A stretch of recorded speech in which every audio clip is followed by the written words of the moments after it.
Hello বন্ধুরা, আজকে সোমবার, এখন বাজে সকাল 10টা। আর আজকে কিন্তু মকর সংক্রান্তি। ভিডিওটা পোস্ট করতে একটু লেট হয়ে গেল। আর এই যে সুন্দর সুন্দর ফুলগুলো দেখছো, এগুলো কিন্তু কেনা ফুল না, সব বাড়ির গাছের ফুল। স্নিগ্ধার একটা বান্ধবী আছে শ্রেয়সী, ওর মা দিয়েছে আজকে। আর এত সুন্দর ফুল দেখে আমি গোপালকে সুন্দর করে একটা ছোট্ট মালা বানিয়ে ওকে পরিয়ে দিলাম। তো পুজো পাঠ আমার কমপ্লিট। এখন চলে এসেছি ছাদে, কিছু জামা কাপড় ছিল সেগুলো আগে মেলে দেবো। আর আজকে কখন যে সকাল হয়েছে আর কখন দুপুর কখন বিকেল কিছুই বুঝতে পারলাম না। সারাটা দিন এরকম কুয়াশাতে ভর্তি ছিল আর তুমুল ঠান্ডা, মানে আজকে এত ঠান্ডা ছিল, আমার মনে হচ্ছে আজকে সবথেকে বেশি ঠান্ডা আর সবথেকে বেশি হাওয়া ছিল। আর মকর সংক্রান্তির দিন কিন্তু এরকম ওয়েদার একটু থাকে। আমি ছোটোবেলাও দেখেছি, মানে আমাদের ওই সাইডেও এরকমই ঠান্ডা পড়ে মকর সংক্রান্তির দিন। আর সবাই সকাল সকাল স্নান করে। যদিও আমি অত সকালেও করিনি, মানে ভোর ভোরে স্নান করিনি, একটু বেলা করেই করেছিলাম। এখন যাচ্ছি স্নিগ্ধাকে নিয়ে ডাক্তারের কাছে। একটা ডাক্তারকে দেখাচ্ছিলাম বৃহস্পতিবার থেকে, ও শুধু একের পর এক ডেট দিচ্ছিল। পায়ে লেগে গেছে, সক্সটা খোলো, সক্স নয় জুতো খোলো। তো আমার আর পোষাচ্ছে না, মানে স্নিগ্ধার গালটা অনেকটাই ফুলেছে, অ্যান্টিবায়োটিক না ছাড়া ভালো হবে না। তো ভাবছি অন্য একটা ডাক্তার দেখাবো, তো সেখানেই যাচ্ছি। আর যেখানে আমি ডাক্তার দেখাবো তার পাশেই গঙ্গা, মানে বারো মন্দির, তো সেখান থেকে একটু ঘুরে আসবো। আর আজকে হচ্ছে মকর সংক্রান্তি, তো যেহেতু আজকে মকর সংক্রান্তি, আজকে তো গঙ্গাতে স্নান। জানি না কে স্নান করছে এত ঠান্ডায়, আমার তো হার্ট অ্যাটাক হয়ে যাবে। আমি তো গরম জল করে স্নান করলাম, স্নিগ্ধাকেও গরম জল করিয়ে স্নান করিয়ে দিলাম। তো গঙ্গাতে আজকে অনেকে স্নান করছে, সবাই তো আমার মতো পাবলিক নেই, মানে পাবলিক তো আমার মতো না সবাই। তো অনেকেই স্নান করবে। 10 টাকা বা 20 টাকা খুচরো তো কেউ দেবে না, 10 টাকায় খুচরো চাইতে হবে দোকানগুলোতে। যদি দিয়ে দেয় আমাকে 1 টাকা করে বা 2 টাকা করে যদি দিয়ে দেয়, তো ওখানে গিয়ে সবাইকে দিতে পারবো। আমার কাছে আপাতত খুচরো পয়সা নেই, তো নিচে গিয়ে প্রথমে আমাকে খুচরো করতে হবে, কারণ ওখানে না সবাই চাল টাল অনেক কিছু দেয়। তো সেগুলো তো আমার কাছে নেই, সেগুলো আমি দেবো না, আমি টাকা দেবো যা পারবো সবাইকে। তো সেটা এখন খুচরো করি, খুচরো করে নিয়ে তারপরে যাই, স্নিগ্ধাকে ডাক্তার দেখি, ওইদিকে গঙ্গা থেকে ঘুরে চলে আসবো, তাই না স্নিগ্ধা? এই যে কোন্নগরের দ্বাদশ মন্দির ঘাট, এখানে আজকে ছোটো মোটো একটা মেলা বসে গেছে বলতে পারো। আর ভেতরে গিয়ে দেখছি এত ভিড়, এখন ওই দুপুর 1টা কি 1:30টার মতো বাজে, মানে দুপুর হয়ে গেছে, কিন্তু তাও এত ভিড়, মানে সকালবেলা কি পরিমাণে যে ভিড় ছিল। তো আমি বেশিক্ষণ থাকিনি, কারণ প্রচণ্ড হাওয়া চলছিল, এমনিতেই স্নিগ্ধা একটু অসুস্থ ছিল। তো ওকে নিয়ে বাড়ি চলে গেছিলাম। ভাবলাম যে এত কাছে এসেছি গঙ্গার, একটু দর্শন করেও যায় আর একটু প্রণামও করে যায়। তো এই যে স্নিগ্ধা, ও নিজের মতো খেলতে ব্যস্ত, বাইরে কোথায় এসেছি কি করছি ওইসব ওর দেখার কোনো সময় নেই। স্নিগ্ধাকে আমি 1 ঘন্টা ধরে বলছি যে ঘুমা ঘুমা ঘুমা, ও না ঘুমিয়ে এখানে কি করছে ভগবান জানে, আর ও জানে।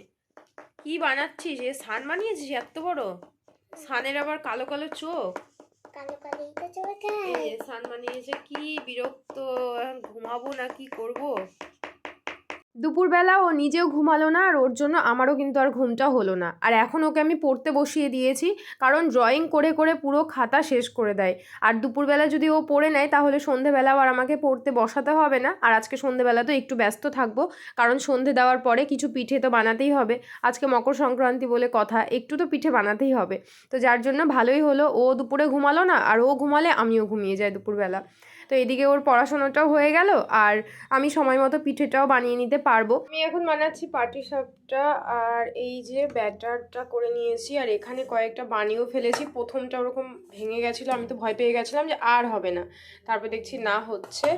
আর এই হচ্ছে খোয়া ক্ষীর, কারণ এসব বানানোর ঝামেলা দরকার নেই। আমি ভিডিও করতে চাই না, কারণ যখনই আমি ভিডিও করি তখনই সব এলোমেলো হয়ে যায়। জানি না এটা কি হবে, কারণ আমি এরকম দেখেছি যখনই আমি ভিডিও করেছি কোনো কিছুর, সেটা আর ভালো হয়নি। আজকে শুধু পাটিসাপটা বানিয়েছিলাম, আর অন্য কিচ্ছু বানাইনি। আর এটা বানাতেই এতটা সময় লেগে গেছিলো। আর আমার কাছে নতুন চালের গুঁড়োও ছিল না। প্রত্যেকবার বাড়ি থেকে চালের গুঁড়ো পাঠিয়ে দেয়, কিন্তু এবার আর পাঠাতে পারেনি। যখন আবার নতুন চালের গুঁড়ো পাঠিয়ে দেবে বাড়ি থেকে, তখন আবার যে পিঠেগুলো আমি পারি সেগুলো আবার বানাবো। আর এই যে ব্যাটারটা দেখছো, পাটিসাপটা বানালে কিন্তু অনেকেরই ওঠে না ঠিকঠাকভাবে। তো যাদের ওঠে না তারা একটু ময়দা দিয়ে দিতে পারো চালের গুঁড়োর মধ্যে, তাহলে দেখবে সুন্দরভাবে উঠে যায়। আর আমার মাকে দেখেছি, আমার মাও খুব একটা ভালো পারে না, তো আমার মা ওই জন্য পাটিসাপটা করেই না। কিন্তু আমি অনেককে দেখেছি ওরা ময়দা না দিয়েও খুব সুন্দরভাবে উঠিয়ে ফেলে। তো তারা বেশ ভালো পারে, কিন্তু আমি অতটা পারি না, যার জন্য এবারে একটু ময়দা দিয়েছিলাম। তো ময়দা দেওয়ার জন্য এত সুন্দরভাবে উঠে গেছিলো প্রত্যেকটা পাটিসাপটা, মানে বেশ ভালো লাগছিলো, দোকানের মতো হয়েছিল। আর আমাদের বাড়ির সামনেই যে একটা দোকান আছে, যেটা ব্যালকনি থেকে না, ডাইনিং থেকে, রান্নাঘর থেকে দেখা যায়, সেই দোকানটাতে এত সুন্দর বানায়। তো আমি শুধু ভাবি যে ওরা ছেলে হয়ে বানাতে পারে, আমি মেয়ে হয়ে কেন বানাতে পারি না। তারপরে বুঝলাম যে ওরা পুরোটাই ময়দা দিয়ে করে, আর ময়দা দিয়ে করলে এরকম সাদা সাদা সুন্দর সুন্দর পিঠে হয়। তো এই দেখো কতগুলো পিঠে হয়ে গেছে আমার রেডি। আর এখন নিয়ে যাব স্নিগ্ধার পাপার কাছে, কারণ স্নিগ্ধার পাপা আর স্নিগ্ধা ওরা দুজনই খেতে ভালোবাসে, আমার এসব খুব একটা ভালো লাগে না। চা বানিয়ে দিয়েছিলাম, ওইদিকে ওরা চা খাচ্ছিল, মানে আমিও খাচ্ছিলাম, আর সঙ্গে পিঠে বানিয়ে সব কিছু মাজা ঘষা করে ভালো করে রান্নাঘরটা পরিষ্কার করে এখন রাতে রান্না করব। পিঠে বানাতেও ভালো লাগে, পিঠে খেতেও ভালো লাগে, কিন্তু ওই যে বাসনপত্রগুলো থাকে ওগুলো আর ভালো লাগে না। দুপুর থেকে কোনো বাসন ছিল না, শুধু পিঠে বানানোর পর এতগুলো থালা, গামলা, হাতা, খুন্তি সব বেরিয়েছে। এবার এগুলো যদি আমি রেখে দিই যে একবারে মাজবো, তাহলে মাথা খারাপ হয়ে যাবে। পিঠে বানাতে গেলে এত বাসন বের হয় না, এটাই ভালো লাগে না। আর আমি একটা একটা করে পিঠে বানাবো ভেবেছি, মানে আজকে পাটিসাপটা বানিয়ে ফেললাম, এরপরে বানাবো তেল পিঠে বানাবো, তারপরে একদিন দুধ পুলি যাকে বলে সেটা বানাবো। একটা একটা করে বানাবো, তাহলে আমারও পরিশ্রমটা কম হবে। আর ওই একেবারে একদিনে সব গাদা গাদা পিঠে বানিয়ে না, এটা খাবো না ওটা খাবো, আমাদের তো সেরকম লোকজন নেই। স্নিগ্ধার পাপাই যা খায় আর স্নিগ্ধা খায়। বাবু চিৎকার করে না, আর আমি খাই না, মানে আমি মুখেই দিই না, এরকম একটা ব্যাপার। তো একবারে গাদা গাদা না বানিয়ে অল্প করে বানালে ওরাও ভালোভাবে খেতে পারবে, আর আমারও একটু সুবিধেই হবে। তো এখানে এখন বানাবো হচ্ছে পিঠে বানানোর পরে সবজি কেটে ধুয়ে এখানে হচ্ছে আছে মুগ ডাল সেদ্ধ করে রেখে দিয়েছি, এখন গোবিন্দভোগ চাল দিয়ে খিচুড়ি বানাবো। ভিডিওটাকে আমি আর বাড়াতে পারিনি, তো আজকের ভিডিওটাকে এই পর্যন্তই রাখছি। দেখা হচ্ছে তোমাদের সঙ্গে অন্য কোনো ভিডিওতে, আর এই ভিডিওটা ভালো লাগলে লাইক করে দিও।